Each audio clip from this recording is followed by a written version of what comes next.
Hi, everyone. You are listening to Judging Meghan with your host, Meghan Judge.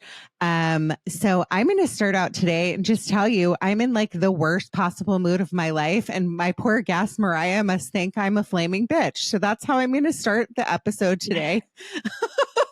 I don't know what's wrong with me. I think I'm having hormonal issues. I don't know what it is, but I have just been in such a bad mood all morning. And that's just a great way to start out a podcast. I'm sure my guest is not terrified of me at this moment and is so psyched to be on. Hi, Mariah.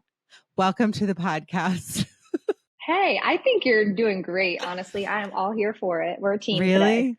Really? Yeah. Well, I just like it's one of those mornings before we go into and introduce you. It's one of those mornings where like everything like went wrong. Like, and I'm lucky to be here. Like I'm blessed, hashtag blessed, all of that stuff. But like woke up this morning, wrong side of the bed, was annoyed with my husband. Dog like did some ate trash. Children, first child had to go to camp, complain, like yelled at me the whole way. It was just like one of those mornings. And then I couldn't get it together, stubbed my toe, like just everything. It's like one of those days, you know, we all have them. But Yeah. I'm so excited to have you on today. And we have been playing what is it, email tag or Instagram tag for probably months now. And I think part of it, to be honest with you, Mariah, is because I'm scared to talk to you today. And I feel like I'm a Catholic. I feel like I'm going to confession. We've all been put here for a reason, and we all deserve acceptance. Judging Meghan with Meghan Judge. I'm a trauma survivor from a really young age, and I have been diagnosed with complex PTSD in the past few years. I've been surrounded by death and abuse much of my life. I've been dragged through the mud and have been to the point of not wanting to go on anymore. Through my interviews with other survivors, I've learned that there is a way out. From recovering to surviving and thriving, we all have the strength to come out the other side. You are listening to Judging Meghan. But everyone, I am introducing Mariah Rayner. She is a money coach, and she also set, and I quote, this is how I asked how to introduce her. She says she's going to save us 6 figures with confidence. Is that right? Is that the right intro? That's okay. That's perfect. That works. We can do that. Yes. Okay. Well, I would like to save 6 figures with confidence. And this isn't, like I said to you before we started, obviously this is a mental health podcast. I talk a lot about trauma, but let's talk about this, Mariah. Money is in it, like spending, shopping. If you know me, you love the girl loves to shop. Money and shopping can be an addiction, right? All stemming from trauma, from childhood and mental health. But also people are afraid to talk about money and be real about it. And I'm one of those people. Let me get your thoughts on that. I think that is very normal. I think that money, even just from the standpoint of society and conditioning, we're not really raised typically to openly talk about how we feel about money, what our financial situation is, what our thoughts about money are. So as we grow up, we just kind of carry those beliefs with us. And that shows up in the way that we spend money, the way that we save money. And I also see it show up in sometimes like how much we work or overwork, right? So money and our emotions with money can show up in so many different areas of life and your relationships. So definitely. Do you think that people are afraid to talk to you? I mean, is it like one of those things where people are like, I'm going to put this off?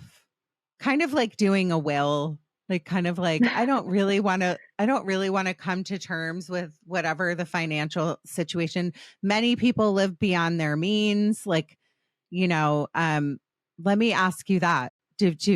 Are people afraid to talk to you? Or are you like a priest when people go to confession? Let's be real. So my real approach, and I think you could ask my clients, but I try to have fun. My philosophy is that money is fun. And money gets to be fun, and it might not feel that way right now, but the more you actually be in relationship with money, the more fun, and we'll even say like the more neutral it is, right? Because it kind of has to be like neutral and okay. And then we can be like, oh, it's fun.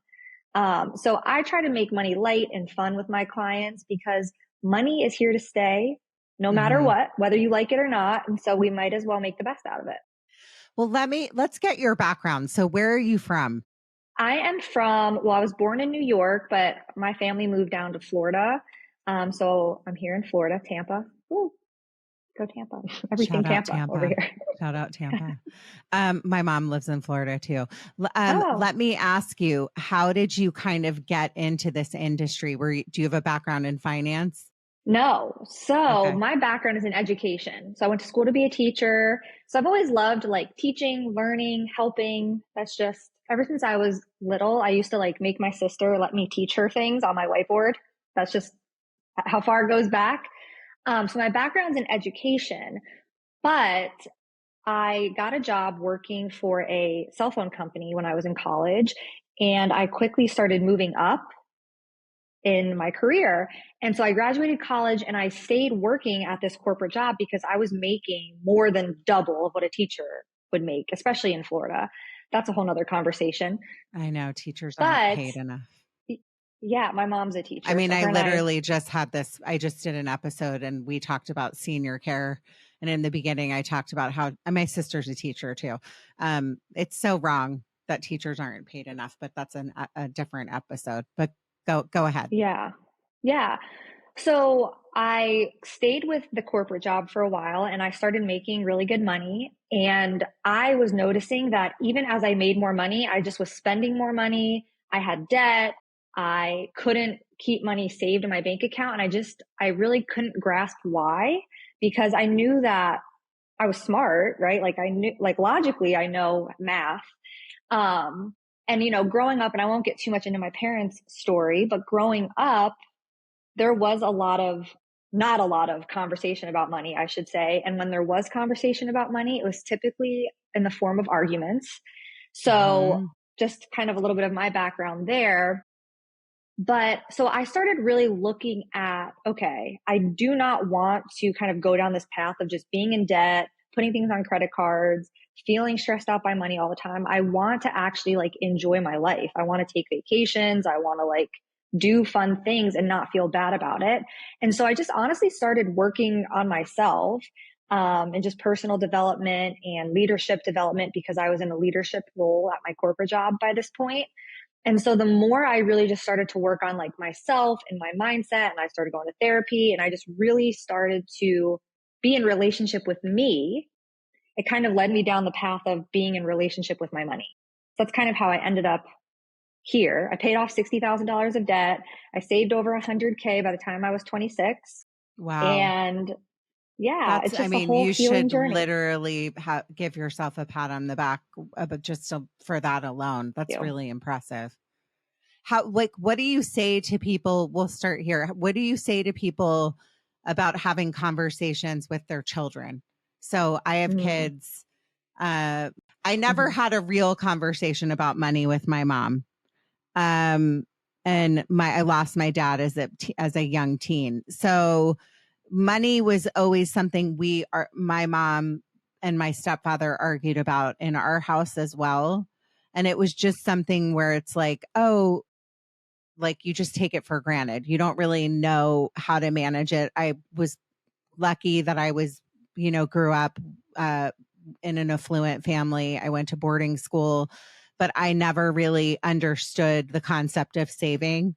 So tell me what you would say to somebody that is a parent and they're trying to have a conversation with their child. I'm sure you have those conversations with clients. Yeah, I always think, and this is even like the teacher in me because my degree is elementary education. And so I've had experience with like younger kids. I think just being open and honest, right? Like they don't need to know like every single detail, obviously, but I think too, what I've noticed with clients is, for example, if like their child wants something and for the parent, it's maybe not in the spending plan or they don't have the money, instead of just simply being like, nope, you can't have that, actually taking the time to just explain like this, like how it works, like talking to them about what they want so that it's not like for me growing up, it was always like a very reactive response around money versus a conversation. And I think Mhm. kids, even at the age of like 4 years old, they understand when you're like talking to them. And so just communicating and being honest, which can feel really difficult on our end, right? But just having that open conversation from a young age. And also, I love the concept too of not making it wrong for your child to ask a question about money either. Mhm. Like, it's not rude, it's not wrong. Like, they're curious. Kids are so curious. It's not wrong, you know? It's a weird concept, the concept of money, like just for a child in general or an adult. Like you said in the Hmm. beginning, we just kind of take it for granted. We need to have money. Money's not ever going anywhere. And the relationship that people have with it is really interesting. I know with my 13-year-old, she asked me for something and I usually just get it, or there's a giant fight about it. And I have not been very good about laying down a law of like, maybe I should open her own like checking account. What's your advice on something like that? Do you suggest to parents or clients of yours to open an account for their kids? So I think that's a great idea. I also Hmm. think it depends on your child as well and like where they're at. And again, having that conversation with them, because I think kids are also, they mature slightly at different ages as well. But I think at 13, for the most part, they would understand the concept of, okay, maybe this is my allowance, or this is how much I've earned, or this is how much, my parents are giving to me. And they understand the concept of money and spending and subtracting, right? This item costs this. I think it's less about opening the bank account and more about the emotion and like our energy around money. Hmm. Does that, what comes up for you when I say that? Do you have any thoughts? Um, well, I do, like I'm one of those people, like I said a few minutes ago, I don't like to think about money. I've always been a spender. I love nice things. I like, a designer bag or two or three. Yeah. Um, and I don't think I've always had the healthiest relationship with it. Like, as far as saving goes and all of that stuff, because mine really stems from how I was as a kid. And what scares me is that my kids will end up the same way, where they'll just be like, this, I really want this and I need to have it. And if I don't have it, like, there'll be consequences. You know what I'm saying? And Mm. so that's what I think women, especially, like I have two daughters. I would love your thoughts on this. I think women really struggle probably the most with how to figure out how to be savers. Like I have an older sister, she's a total saver. Like she saves every penny she makes. But then there's like me, who's the opposite, who came out like my mom. We both love to Mm. shop. We like nice things. She does too, but she's just always been really good with money. So I'm always shocked that we're from the same family. Yeah. So actually, when it comes to, and I don't know your sister, so I'm not saying this is her per Yeah. se, but sometimes even when like two siblings from the same family, the one who kind of spends and the one that saves, it's still both a money relationship, right? Because what I'll see too, not just with women, right? Men and Hmm. women, if we try to like save every penny and not spend any of it, that's not necessarily right or wrong either, right? Like I always say the money that you save is meant to be spent, whether it's now Hmm. or later. So just because you like nice things and you like to buy things, there's nothing wrong with that. And what I would look at is first, like, why does it feel wrong if you like to buy nice things? Like, that doesn't mean you're not good Do you with want money. to have a conversation with my husband? He's available this afternoon for you to sit down and have a one on. I'm joking. Um, Okay. Uh, but let me ask you this. Do you like, so if somebody comes to you and they either want to come up with like a plan to save to buy a house or save for their retirement, where do you start? Do you have like a step-by-step plan? Do you have like different tiers? Like tell me about that. Yeah, so I have like a process that essentially all my clients go through, but we always start where the client's at. So if somebody came to me And they said, and this is kind of typical of my clients, I really want to save more money. I'm making really good money. Yet I love to buy nice things. I love to go out to dinner. And I just feel like I should have more to show for it. Like that's like a typical situation. I always like to start with, let's look at what's happening with your spending. And the first thing I usually notice is that, especially with women, there's a little bit of guilt or shame around spending money or spending too much money. And that right there is the first thing we would work on. Because when you have shame or guilt around something, it's very hard to slow down enough to actually look at it and make a plan and follow through. Because when we're making a plan or we're trying to make changes from shame, it doesn't usually last long term. That's interesting. So you agree with me that it's mainly women? I would say when it comes to the shame around spending money, it's definitely more women. Now, I do see with men a shame around, I should be making more. I should have more. I should have a nicer car. It's a little bit, it's similar. It's a similar concept, but it's about slightly different topics, I guess. If that makes sense? No, that's so interesting and makes total sense. Because think about it. Women in general were taught from a young age, be pretty, look a certain way. Like it's about what you're wearing, what shoes, what bag you have. And that's like a society, that's a status symbol, right? Whereas men are taught from a young age, well, what are you going to do with your life? What are you going to become a doctor? Are you going to become a lawyer? What are you going to do? And it's two separate paths. Whereas women are taught, what are you going to get married? Are you going to be a career woman? Well, if you're going to be a career woman, I hope you get married too. And you better look good. I feel like I'm doing the monologue from the Barbie movie, but, and men are told something totally different. So it's interesting to know, like, to have that all pieced together and make sense. And they say that in marriages, there's two things that couples fight about. The first thing is money, and the second thing is the in-laws or the family. The in-laws. Right? Yeah. Is that right? Yeah. Yeah. Yes. So what are your thoughts on that? On about fighting about money or the in-laws? I'm joking. No, in-laws. about fighting about that's money. Another podcast. Yeah.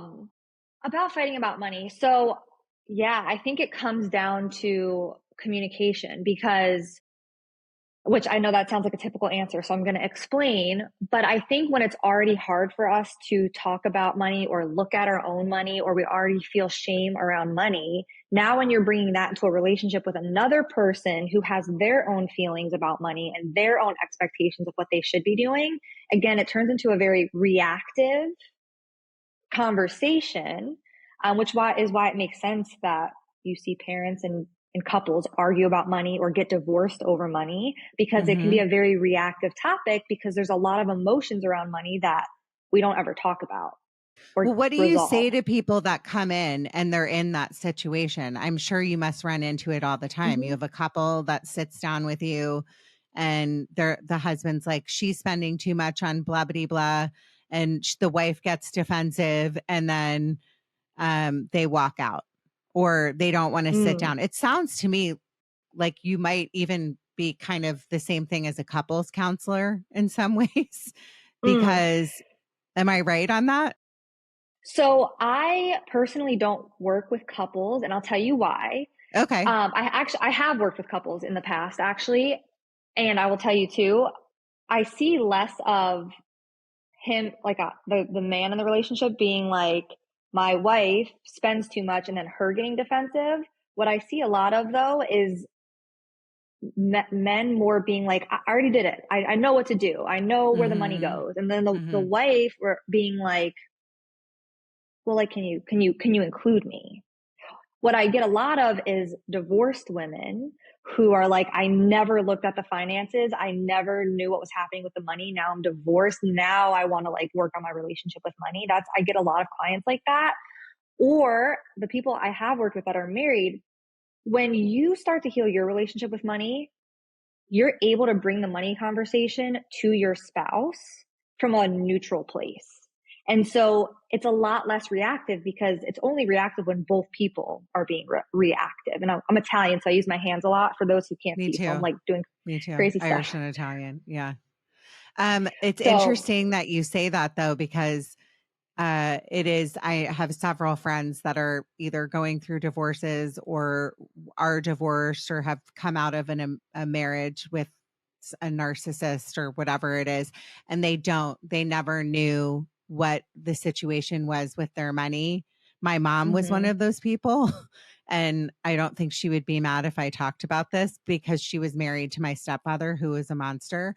And she just kind of like looked the other way. And I think if mhm. there's one thing that I learned from what I saw and from, you just bringing up that point, ladies, if you're listening, I know the majority of my audience is female. I love my men that listen too, but know what the financial situation is, know what you're signing, or when you do your taxes, be aware of those things. It's one of the most important things that you can do in your life. God forbid, like somebody passes away and you're happily married. Do you have a will? Do you know where your assets are? This stuff is really important, right, Mariah? Yes, yes. And it, like you said with the will earlier, you kind of made a joke that like no one wants to do it. Things like that Hmm. go remotely fast. Like you can create those things pretty quickly and then you just don't have to worry about it again. Well, I'm going to tell you, I told my daughter, and this is just like a little sidebar note. So my husband and I have been like, doing or starting the will. I know we're old and we should have done this long ago, but whatever, it's never too late. And I told my daughter after much thought, like who she was going to go to, and her face lit up. She was happy about it. So we're that's a total side note, but I honestly Yeah. was like, oh, okay, well, I guess she's okay with either of us or the both of us going, but that's more of a joke. I do think though that's so important, not to beat a dead horse, just to know what your financial situation is. If you're the wife and you're staying at home and your husband is the breadwinner, you just never know in life what can happen, Mhm. sadly. And so it's really, really important. So tell me, backpedaling a little bit. So the majority of your clients that come to you are women, which kind Mhm. of makes sense Yes. because women really like working with other women, right? Mhm. Yes. It's fun. Yes. And I think for me personally, if I were going to work with a money coach, which I think I'm going to work with you after once we finish this, because I like Yeah. you a lot. Um, I think that we just feel comfortable. A lot of times Mhm. women, if you're sitting in a room with a man and we're talking about money, we're automatically feel like, am I going to say the wrong thing? Am I going to feel stupid? What are your thoughts on that? Yes. And I think so there's like this kind of joke in like the financial world that like the people dealing with your finances are old white men. And I just Hmm. feel like that is like not approachable to most people these days. Like, let's just diversify women, people of color, whatever. Like, Yeah. money gets to be talked about with everyone. It's not just old, this might sound a little aggressive, but it's not Well, just old white men. Like, it's true there's in women general. CEOs and yes, Yeah. there's women CEOs and women business owners and women who make money. And then also, women who are just curious about money or who want to talk about money. And if you're a woman and you're listening, there's rooms, there's networking groups, and there's other women that you can find that will have a more open conversation. And that's something that I've done is like the more networking I do with women in like the personal development space, they are more open to talking about money. And it's actually very therapeutic to have a safe place to talk about what's going on. So I think that that's an option too, just to start getting yourself in conversations with money. And it doesn't have to even be like, this is how much debt I have. It can just even be a conversation around, like I bought this thing and like this is how I felt about it. Like me and my friends always like I have a best friend I talk to, and I'll text him when I just bought some training classes for my dog, and I was like, I just spent $1,000 on Risotto's training, and he was like, hell yeah, and I'm like, yep, feels good, and it's just good to open the conversation up around money. And know that it's coming from a place of like you're investing in something, like take it Yeah. from me. My dog never got trained. And she's a complete nightmare. So I have two, one's good, one's bad. But going back to the steps. So say the majority of your audience is female. And I'm just giving you an example. I just got out of I'm in the midst of a horrific divorce. Okay. And I have no idea where my money is. And by the way, if my husband's listening to this, we're not getting divorced unless you have some plan that I don't know about. And I don't know what has been signed over or like where my assets are. What do you say to somebody like that might come to you? So my job as a coach, because I'm sure there'd be some legal things involved with that conversation that I would not be the one giving legal advice. But what I would look at first is really talking about what emotions are coming up. And I know that sounds kind of like basic, but before we can really get into, again, making a plan or like making changes with your financial situation, it's like what emotions are coming up and spending the time to really work through those emotions and process them. And that's something we would do together, because what we don't want is to make money decisions from an emotionally heightened reactive state. So do you kind of feel like you're kind of like doing therapy as well? Like it starts with why are you spending this way? Why is this important to you? Like, does it start there?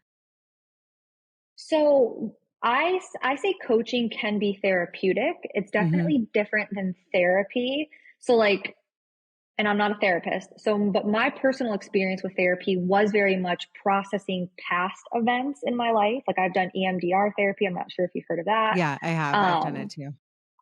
Yeah.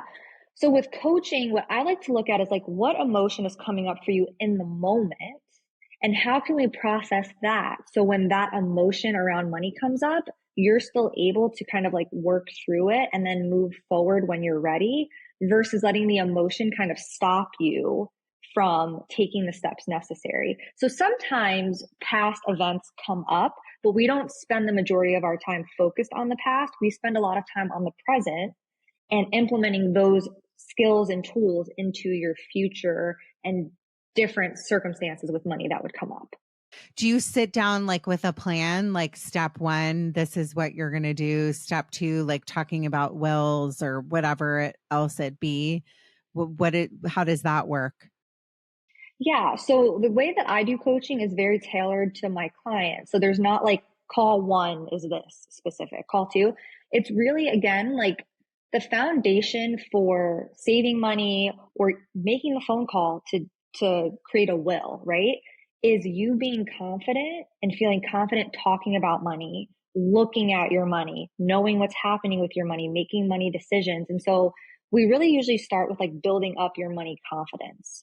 So money confidence and money neutrality are two like frameworks that I teach my clients. So money neutrality is essentially teaching yourself and kind of relearning how to look at money as if it's more neutral, not so emotionally heightened. And then once you're feeling neutral, then we start to build on your confidence with money. So it's easier for you to talk about money. It's easier for you to look at money, think about money, have conversations around money. And then once you have those two foundational skill sets, now we're like, okay, what financial changes do we want to make? Because what you'll see, I don't know if you've ever heard of like somebody gets, they win the lottery or they get signed to like the NFL and they make millions and then they spend it all. Oh God. Right? Yeah. Yeah. No, This that's a goes huge back. thing. Yeah. Goes back to your confidence with money, your emotions with money, your relationship with money, right? Because I always like to say that money just kind of, the more money you have, it's just going to amplify your relationship with money. So if your relationship with money already feels kind of like you don't want to look at it, you don't want to talk about it, you don't want to think about it, if you get a lot of money, you kind of like repel the money away. Right? It's kind of like sense? P. Diddy used to say, more money, more problems. I mean, it's true. And it is so common that in the NFL, these young boys, they go to college, they are college athletes, then they come out and they get signed into the NFL, starting quarterbacks, 800 grand, blow through it all, get injured. And then what's their plan after that? Right. Yep. And 100%. also to piggyback on that, how many stories have you heard about somebody winning the lottery and blowing through the lottery?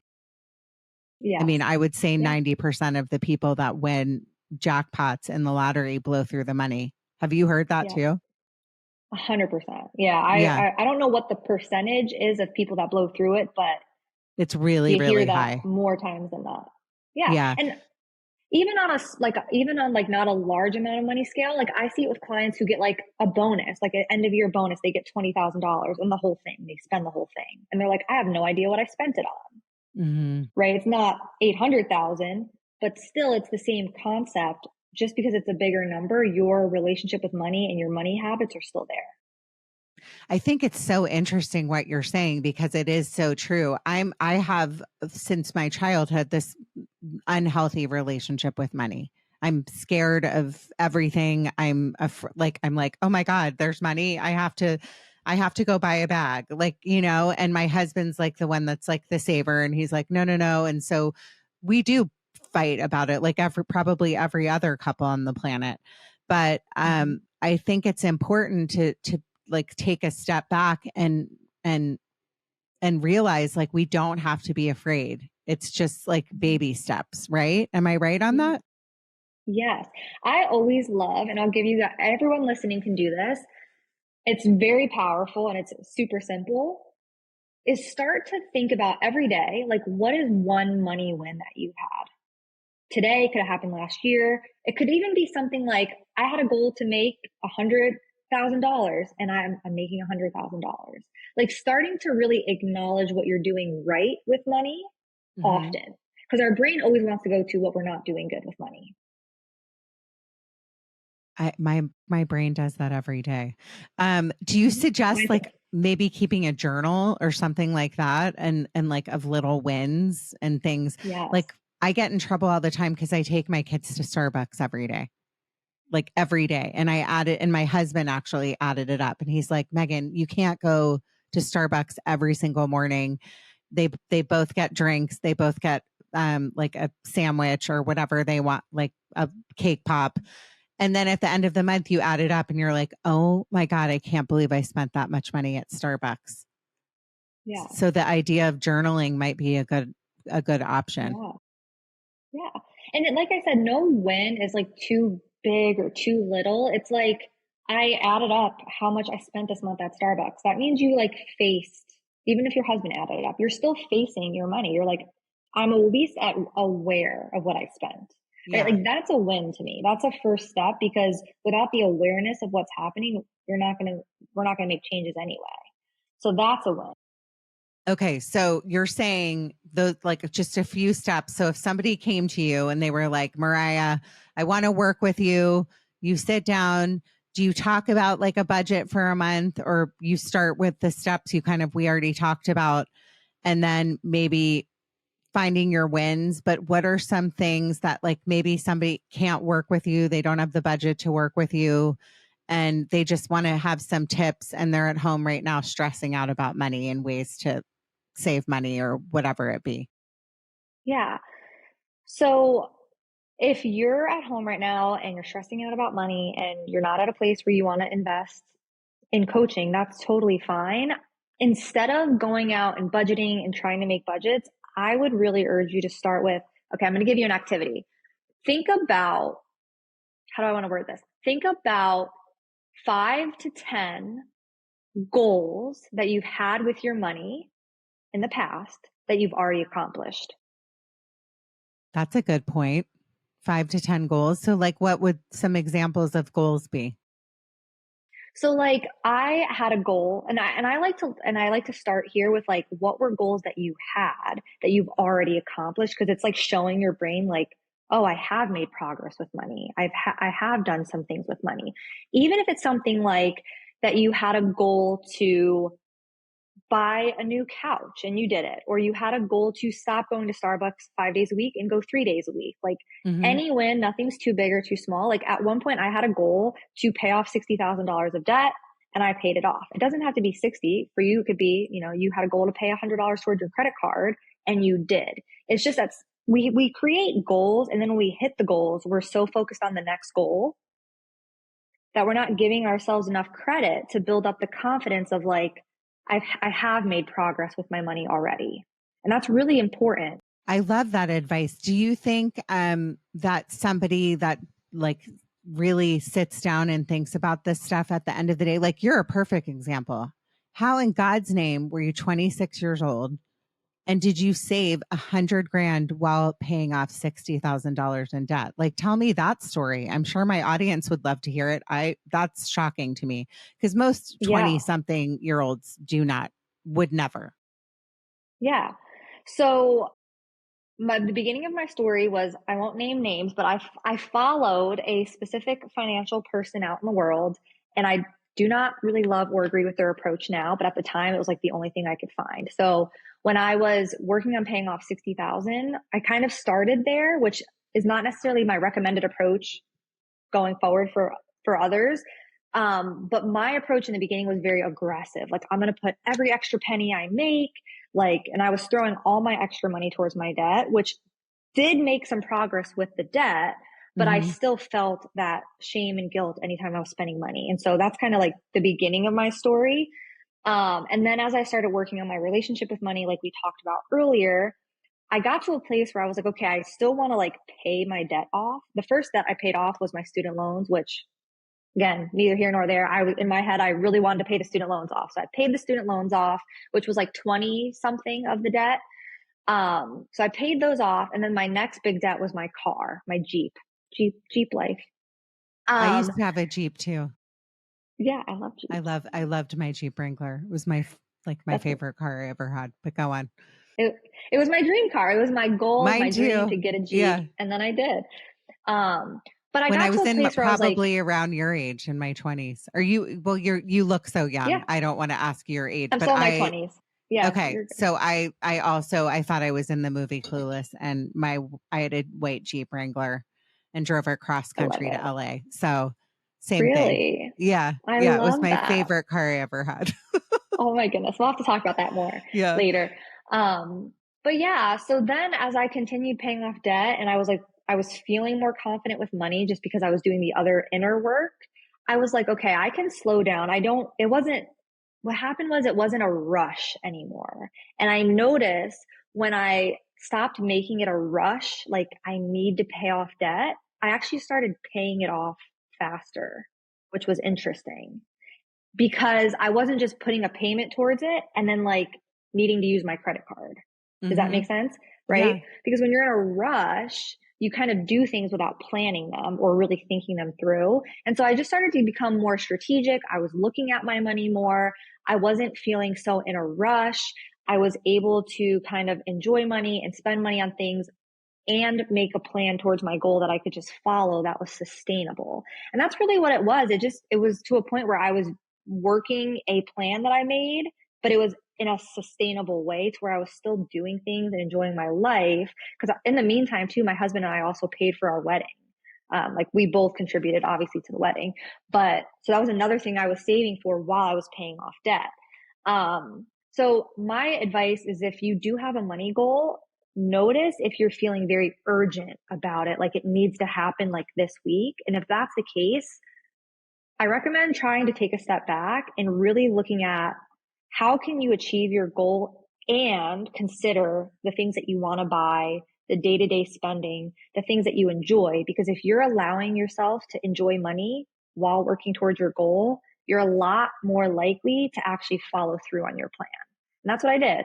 And then it took years. I didn't save $100,000 and pay off $60,000 in a month or anything. It took, 4 or 5 years, but you just stick to it and you don't have to be in a rush.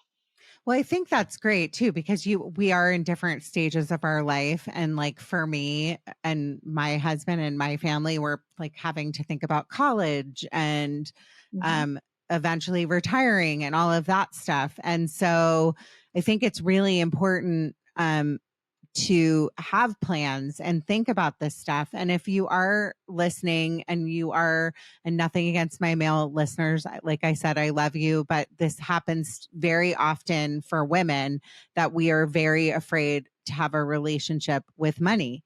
And I know that because I have many friends that have, we've talked about this, and it's just kind of one of those things you don't want to think about it. You just want to go out and like have fun and I'll think about it later. So I really appreciate the fact that you have brought up all these points. I think it's really important, but just for the different stages of life. So if you had a client that was older and came in, can they still kind of do these same things, or do you have different like start like packages per like where you are in life financially? Yeah, so actually, a lot of my clients, I would say, are in their 40s-ish Mm-hmm. to Mm-hmm. 50s range. And so we do talk a lot about retirement and saving for your retirement. Again, I don't give like investment advice or anything. That's not my role, but the foundation still needs to be the same, right? Because whatever your goal is, whether it's saving to buy your first house or to buy a new house or to send your kids to college, the foundational money skills are going to be the same, right? We need you to be at a place where money feels neutral, to where you feel confident looking at your money, making decisions with money, where you're not feeling shameful or guilty when you are spending, right? We need that foundation first. And then it's like, let's get the facts. So in the first like month or so of coaching, we do get all your numbers and we do make a money plan. And at first, it's really just to kind of bring everything to the surface and see where you're at, but also look at what emotions are coming up around seeing your numbers. A lot of times people are surprised. They're like, oh, I have more money than I thought I did. Or, oh, I forgot I have like this old 401k sitting there that I haven't looked at in like 10 years, right? Like a lot of times you notice a lot of things about your money that you didn't realize you had. So it's always a good thing. And then we make the plan. And the way that, because I work with all my clients for 6 months.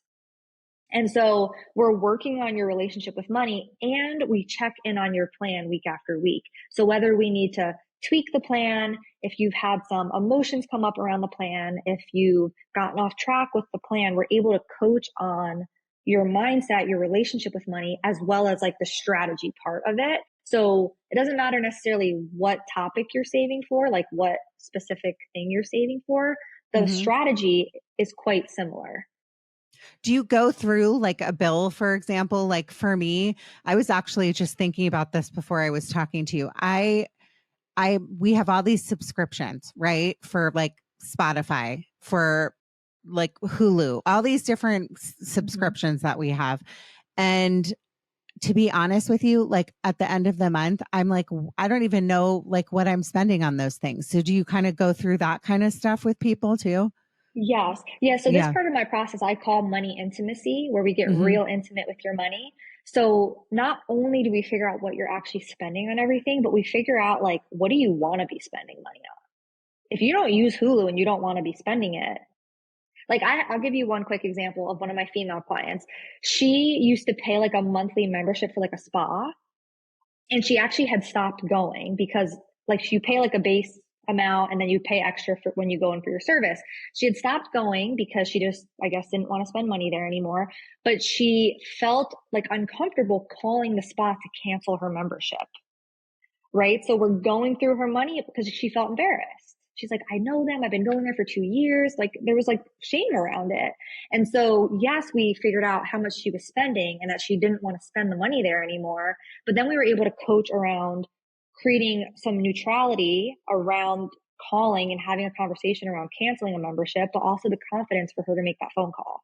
Right. So you see there's how I there's both love sides. that. I'm sorry to talk over you, but I think that No. is such a common thing with women. Like if you're Mm-hmm. shopping, like I said, I love to shop. And there's a few stores that I love.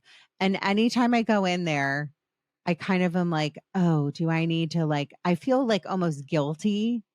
And I think that Mm. there's women in general, like we feel like we have to bond with each other and talk to each other and fit in, and Mm. shopping or going to the spa or all of those things. That's like a way for women to bond with each other and talk to each other. Am I right on that? So it does make 100%. sense. This is all like tied back to how I said in the beginning, the mental health aspect of money, right? 100%. Yeah, money is deeply rooted in our brain as like survival, social survival, actual survival, and the survival part of our brain is very much integrated with our mental health. In the beginning, you said you can make money fun. Can you tell me before we close out, like, tell me how to make it fun? I mean, I Yeah, know I well, I like to think spend money, but how do you end up having clients that are like, this is fun?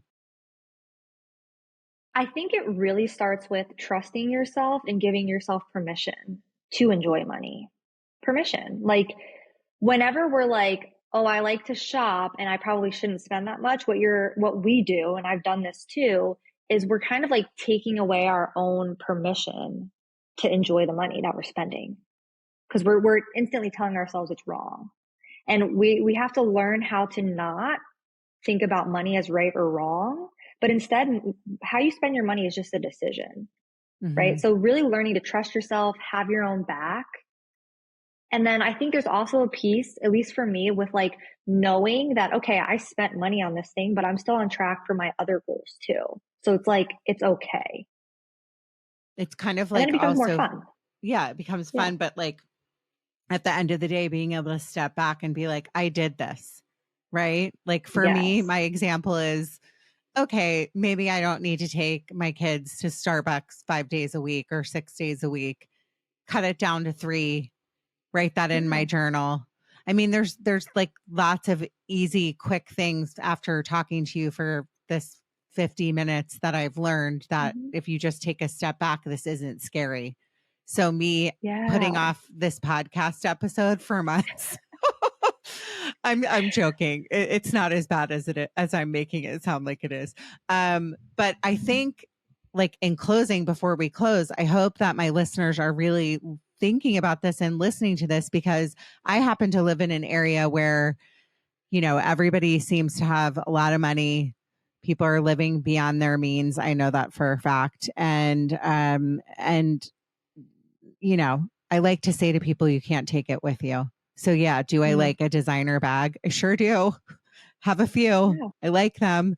But you can't take it with you. So until you kind of really take a step back and go, I need to like get this in check and really figure out what my relationship with money is, I think it's so important. And so you and I will be talking offline, I'm maybe here. coaching together, because I want to really figure out how to make my children, or have my children, have a different relationship than I did growing up with money. I Yeah. think it's really, really important. So Mariah, if my listeners want to reach out to you for coaching or questions, where can they find you?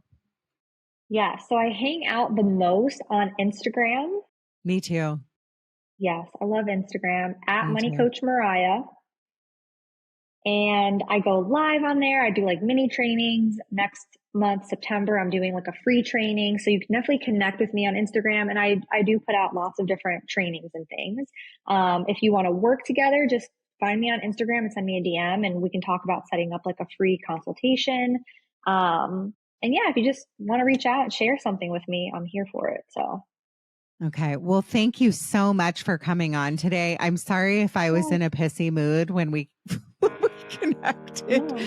I promise I'm like just this conversation actually made me feel much, much better. So thank you for that. That's a money win. Woo. It's a money win. And guys, money is fun. Don't forget, having money is fun, right, Mariah? I'm joking. Yes, it can be fun. It can be fun. It can be fun. So we're going to close with, thank you, Mariah, for coming on. Reach out to her, everyone. I know I will be.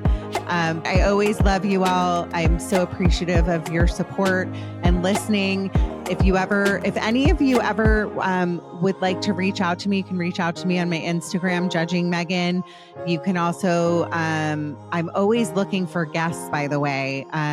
So people that have gone through some sort of trauma. Mariah actually reached out to me. I was like, I would love to talk to you, selfishly, but also I think it's important for people to really talk about money. So you can reach out to me. You can apply to be on the show at Judging Meghan.